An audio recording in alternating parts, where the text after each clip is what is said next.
عزیز طلباء اور طالبات، گورنمنٹ کالج ٹونک کے شعبہ اردو میں آپ کا استقبال ہے۔ اس آن لائن درس و تدریس کے سلسلے میں آج ہماری کلاس کا موضوع ایم اے فائنل کے چھٹے پیپر تنقید اور تحقیق کا پہلا ٹاپک تنقید اور اس کی ماہیت ہے۔ ایک ہی نظریے سے کسی شے کی اچھائی اور برائی دیکھنا، یعنی دونوں پہلوؤں پر غور کرنا، تنقید کہلاتی ہے۔ تنقید ادب کے لیے اتنی ہی ضروری ہے جتنی زندگی کے لیے سانس۔ تنقید کے لغوی معنی۔ تنقید عربی زبان کے لفظ نقد سے مشتق ہے، جس کے لغوی معنی نکتہ چینی، تبصرہ، جانچ پرکھ، کھرے کھوٹے کی پہچان ہوتا ہے، یا کلام کی اچھائی اور برائی میں امتیاز کرنا ہوتا ہے۔ انگریزی میں تنقید کے لیے کرٹیسزم لفظ استعمال میں لیا جاتا ہے، جو یونانی لفظ کرٹس سے مشتق ہے، جس کے لغوی معنی الگ کرنے اور امتیاز کرنے کے ہیں۔ لاطینی میں جس کے مترادف کرٹیسزم ہے، اس سے کرٹک بنا ہے، جس کے معنی تنقیدی مضمون، تنقیدی مقالے یا تنقید کے فن کے ہیں۔ اب ہم بات کریں گے لفظ تنقید کے بارے میں۔ عربی اور فارسی میں تنقید کو نقد کہتے ہیں۔ اردو میں یہ لفظ تذکروں سے لے کر حالی، شبلی نعمانی، محمد حسین آزاد اور امداد امام عصر تک رائج نہیں تھا۔ سب سے پہلے امداد امام عصر نے اپنی کتاب کاشف الحقائق میں نقد کے لیے لفظ کرٹیسزم استعمال میں لیا۔ اس کے کچھ سالوں بعد مہدی افادی نے کرٹیسزم کے لیے تنقید لفظ استعمال میں لیا، اور تبھی سے یہ لفظ رائج ہو گیا۔ نقد لفظ ہمارے یہاں پہلے بھی رائج تھا۔ نیاز فتح پوری نے اپنی کتاب انتقادیات اور سید عابد علی عابد نے اپنی کتاب اصول انتقادیات میں لفظ تنقید کی جگہ نقد ہی استعمال میں لیا ہے، لیکن بطور اصطلاح 1913 کے بعد لفظ تنقید رائج ہو چکا تھا۔ اب ہم بات کریں گے تنقید کے اصطلاحی معنی پر۔ کسی فن پارے کی اچھائی اور برائی کی نشاندہی کرنے، اس کا تجزیہ و تعبیر کرنے اور اس کی قدر و معیار متعین کرنے کا عمل تنقید کہلاتا ہے۔ اب ہم تنقید کی مختلف تعریف بیان کریں گے۔ سب سے پہلے تنقید کی تعریف ہڈسن کی پیش کر رہے ہیں آپ کے سامنے۔ تنقید وہ ادب ہے جو ادب کے متعلق لکھا گیا ہو اور جس میں خواہ ترجمانی کرنے کی کوشش کی ہو، خواہ تعریف و توصیف یا تجزیہ و تشریح کی۔ شاعری، ناول، ڈرامہ اور افسانہ زندگی کی تشریح کرتے ہیں۔ اب سائنٹیفک نقاد آل احمد سرور کی تعریف تنقید سے متعلق ملاحظہ فرمائیے۔ تنقید کا کام فیصلہ ہے۔ تنقید دودھ کا دودھ اور پانی کا پانی الگ کر دیتی ہے۔ تنقید وضاحت ہے، تجزیہ ہے۔ تنقید قدر متعین ہے۔ ادب اور زندگی کو ایک پیمانہ دیتی ہے۔ تنقید انصاف کرتی ہے۔ ادنیٰ اور اعلیٰ، جھوٹ اور سچ، پست اور بلند کے معیار قائم کرتی ہے۔ تنقید ہر دور کی ابدیت اور ابدیت کی عصریت کی طرف اشارہ کرتی ہے۔ تنقید ادب میں ایجاد کرنے اور محفوظ رکھنے دونوں کا کام انجام دیتی ہے۔ قدوس جاوید تنقید کے متعلق اپنا اظہار خیال اس طرح کرتے ہیں: تنقید ادب کا دماغ ہے جو ادب پارے کی روایات، شعریات، اقدار، مزاج اور رویوں کی ترتیب و تنظیم کرتا ہے اور نقاد کو بہتر طور سے ادبی فن پارے سے معاملہ کرنے کا سبق پڑھاتا ہے۔ قدوس جاوید کے بعد اب ہم آپ کے سامنے جدید اور مابعد جدید نقاد ابوالکلام قاسمی کی تنقید کی تعریف پیش کر رہے ہیں کہ ان کے مطابق تنقید کیا ہے۔ ابوالکلام قاسمی فرماتے ہیں: ادبی تنقید شعر و ادب کی پرکھ اور اس کی اہمیت اور قدر و قیمت کو سمجھنے اور سمجھانے کا نام ہے۔ تنقید کے دائرہ کار میں تعریف و تحسین بھی شامل ہے اور فن پارے کے نقائص کی نشاندہی بھی۔ ان تعریفوں کی تشریح کی جائے تو ہمارے سامنے کچھ نکات روشن ہوتے ہیں جو اس طرح ہیں۔ پہلا، تنقید کا تعلق ادب سے ہے۔ دوسرا، ادب کے حسن اور قبح پر رائے دہی کرنا۔ تیسرا، ادب کی وضاحت اور تشریح سائنٹیفک طریقے سے کرنا۔ چوتھا، تحسین کے جذبے سے سرشار ہو کر صرف اس کے اچھے پہلوؤں کی نشاندہی کرنا۔ پانچواں، ادبی دنیا میں ادب، تخلیق یا فن پارے کا معیار متعین کرنا، اس کی قدر شناسی کرنا۔ اگلا ہے فن پارے کی جمالیاتی پہلوؤں پر روشنی ڈالنا۔ اور آخری ہے ادب کا محاکمہ اور محاسبہ کرنا۔ مختلف تعریفوں اور ان کی تشریح کے بعد ہم جب آپ کو بتا دیں کہ تنقید کرنے والا شخص نقاد کہلاتا ہے۔ نقاد کے لیے ضروری ہے کہ وہ تنقیدی شعور رکھتا ہو، ذوق سلیم ہو اس کے پاس، اس کا مطالعہ وسیع ہو، اور خاص بات یہ کہ وہ سخن فہم بھی ہو۔ نقاد کے لیے سب سے خاص بات یہ ہوتی ہے، اور اس کو اس بات کا خیال بھی رکھنا چاہیے کہ جب وہ کسی فن پارے پر اپنی رائے دہی کرے یا اس کا تجزیہ یا تعبیر یا تشریح کرے تو وہ تعصب سے پاک ہو۔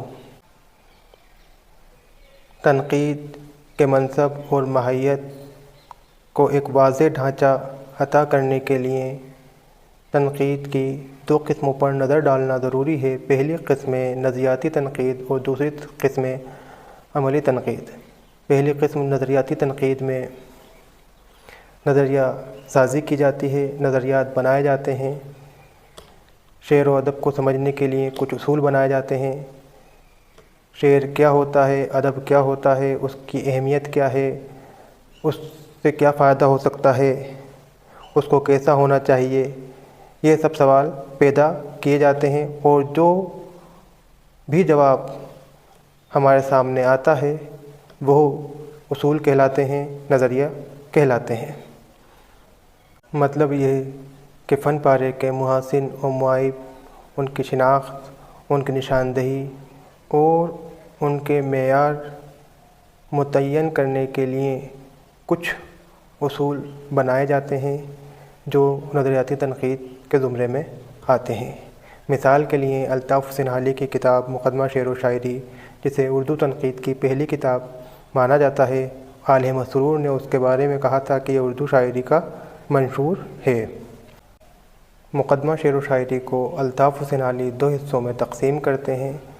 پہلا حصہ نظری تنقید کی عمدہ مثال ہے جس میں وہ شاعر کے لیے 3 شرطیں بتاتے ہیں: تخیل، مطالعہ کائنات، تحفظ الفاظ، یعنی یہ 3 شرطیں ہونا ضروری ہیں۔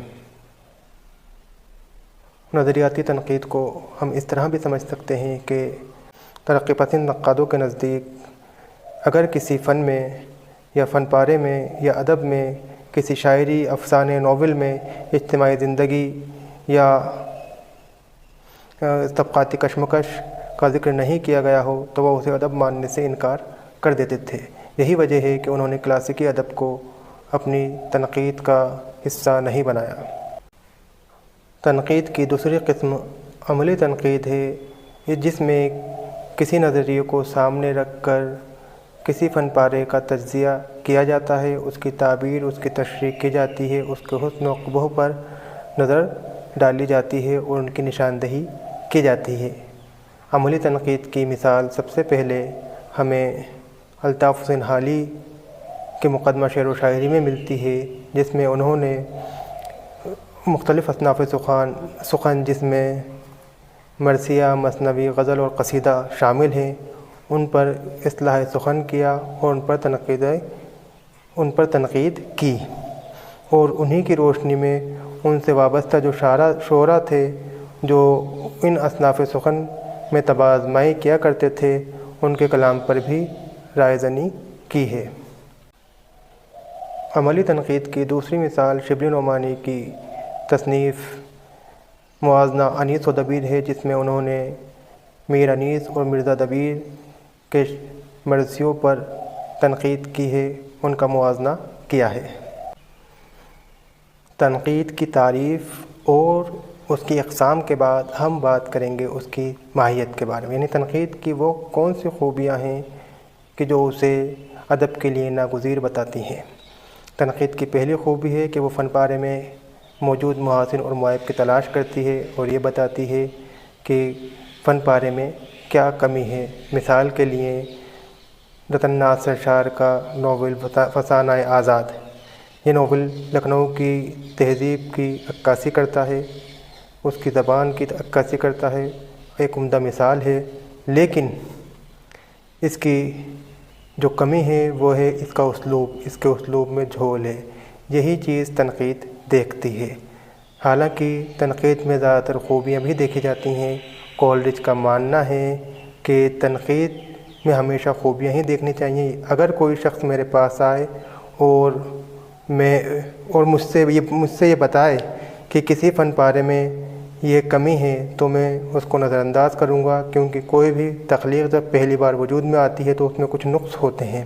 اگر وہ شخص مجھے اس تخلیق کی کوئی خوبی بتائے گا تو میں اس کا استقبال کروں گا، کیونکہ اس فن کے جمالیاتی اوصاف پر، اس کے فن پر اور اس کے فکر پر اس شخص کی نظر رہے گی جسے ہم نقاد کہتے ہیں۔ تنقید کی دوسری خوبی ہے فن پاروں کی قدر و قیمت متعین کرنا، یعنی ادبی دنیا میں فن پارے کا کیا مقام ہے۔ مثال کے لیے غالب کے سامنے جب رجب علی بیگ سرور نے پوچھا کہ جناب غالب صاحب داستان فسانہ عجائب بہتر ہے یا باغ و بہار، تو غالب نے کہا کہ باغ و بہار، اور اس کی وجہ یہ بتائی کہ اس میں لطف بیان ہے، یعنی دونوں داستانیں ہیں، باغ و بہار بھی داستان ہے اور فسانہ عجائب بھی داستان ہے، لیکن دونوں کا معیار غالب کی نظر میں ایک نہیں تھا۔ باغ و بہار کو وہ اچھا مانتے تھے اس کے لطف بیان ہونے کی وجہ سے۔ تنقید کی اگلی ماہیت فن پارے میں جمالیاتی اوصاف تلاش کرنا ہے۔ تنقید کی سب سے اہم ماہیت یہ ہے کہ وہ فیصلہ صادر کرتی ہے اور فن پارے کا معیار متعین کرتی ہے اور یہ بتاتی ہے کہ ادبی دنیا میں فن پارے کا کیا مقام ہے۔ اب ہم بات کریں گے تنقید اور ادب کے رشتے کے بارے میں۔ تنقید کی دو جہت ہوتی ہے، ایک داخلی جہت جس کا تعلق ادیب سے ہوتا ہے، دوسری ہوتی ہے خارجی جہت جس کا تعلق تربیت یافتہ قاری یا نقاد سے ہوتا ہے۔ داخلی جہت میں ادیب کا تنقیدی شعور شامل ہے۔ ادیب کے تنقیدی شعور کے بغیر ادب کا تصور ناممکن ہے، وہ اس لیے کہ ادب کے ساتھ ہی ادبی تنقید کا آغاز شروع ہو جاتا ہے۔ شاعر یا ادیب کسی فن پارے کی تخلیق کرتا ہے تو اس وقت تنقیدی شعور اس کی رہنمائی کرتا ہے۔ اگر وہ شعر کہنا چاہتا ہے تو شعر کی ظاہری حیت اس کے ذہن میں رہتی ہے، یعنی ردیف اور قافیہ، اور ایک ہی شعر میں یعنی دو مصرعوں میں اپنی بات کو مکمل کرنا اس کے لیے لازمی ہوتا ہے۔ جب وہ اپنے خیالات کو لفظوں میں ڈھال لیتا ہے، ایک شعر میں ڈھال لیتا ہے، تب وہ اس کے الفاظ میں رد و بدل کرتا ہے، اس کو اس طرح بناتا ہے کہ سننے میں وہ فصیح و بلیغ معلوم ہو۔ ادب اور تنقید کے رشتے کو الطاف حسین حالی اپنی کتاب مقدمہ شعر و شاعری میں اس طرح بیان کرتے ہیں۔ وہ لکھتے ہیں کہ جس طرح ریچھنی اپنے بچے کو چاٹ چاٹ کر خوبصورت بناتی ہے، اسی طرح شاعر بار بار رد و بدل کر کے اپنے شعروں کو سنوارتا اور بہتر بناتا ہے۔ یہاں پر الطاف حسین حالی کی مراد تنقید کی پہلی جہت جسے ہم داخلی جہت کہتے ہیں، جس کا تعلق ادیب یا شاعر کے تنقیدی شعور سے ہوتا ہے، اس کو بیان کیا ہے۔ عزیز طلباء، آج کی اس کلاس میں آپ نے تنقید کے لغوی معنی، تنقید کے اصطلاحی معنی، تنقید کی تعریفیں، تنقید کی اقسام، تنقید کی ماہیت اور تنقید کا ادب کے ساتھ رشتہ، یہ سب باتیں آپ نے سیکھی ہیں۔ امید کرتا ہوں کہ یہ کلاس آپ کے لیے اور آپ کے امتحان میں